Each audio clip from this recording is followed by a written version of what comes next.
Vítajte na vzdelávacom portáli Planéta vedomostí.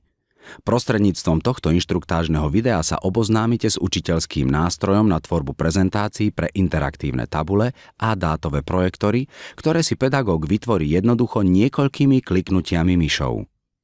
Tento nástroj môžu využívať používatelia s prihlasovacími údajmi. Pri vytváraní prezentácie postupujte nasledovne. Po prihlásení sa do vášho používateľského konta vyberte v záložke Môj portál v hlavnom menu možnosť Moje prezentácie. Na zobrazenej stránke nájdete zoznam všetkých vami vytvorených prezentácií.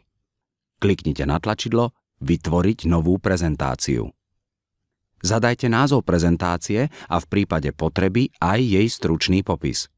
Následne kliknite na tlačidlo Vytvoriť. Teraz do vašej prezentácie môžete pridať vzdelávacie materiály z portálu. Kliknite na odkaz Vyhľadať vzdelávacie materiály pre túto prezentáciu.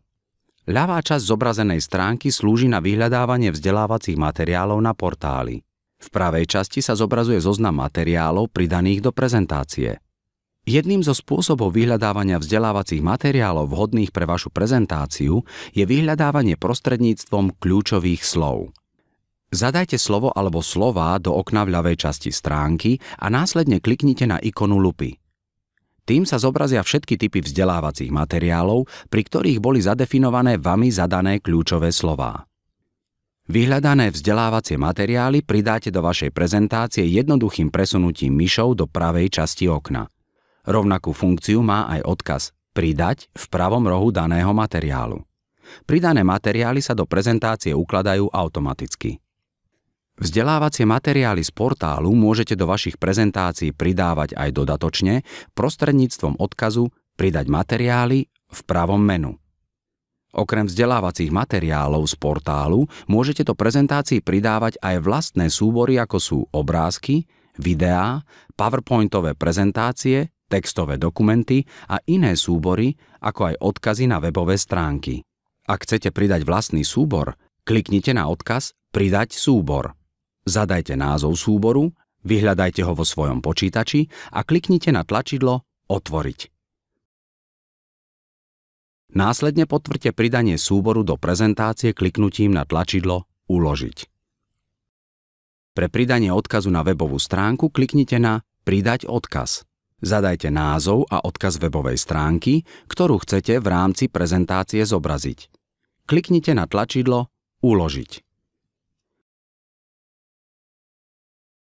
Ak chcete, aby sa všetky materiály pridané do vašej prezentácie zobrazili, je potrebné skontrolovať ich označenie v časti Zobraziť v prezentácii. Pre zobrazenie vašej prezentácie kliknite na tlačidlo Zobraziť v pravom menu. V rámci pridaných vzdelávacích materiálov z portálu môžete pri prezentácii využívať učiteľský panel nástrojov, ktorý vám ponúka ďalšie možnosti práce s nimi. Vybranú časť pridaného materiálu môžete zväčšiť pomocou nástroja Lupa. Prostredníctvom nástroja Textové pole môžete do materiálov vpisovať text alebo nástrojom Pero doplňať poznámky a označovať dôležité časti výkladu. Rovnako môžete použiť rôzne možnosti zobrazenia digitálneho obsahu a vašich úprav, napríklad využiť nástroj Oblasť zobrazenia. Ak máte dodatočné otázky ohľadom používania vášho používateľského konta, neváhajte nás kontaktovať.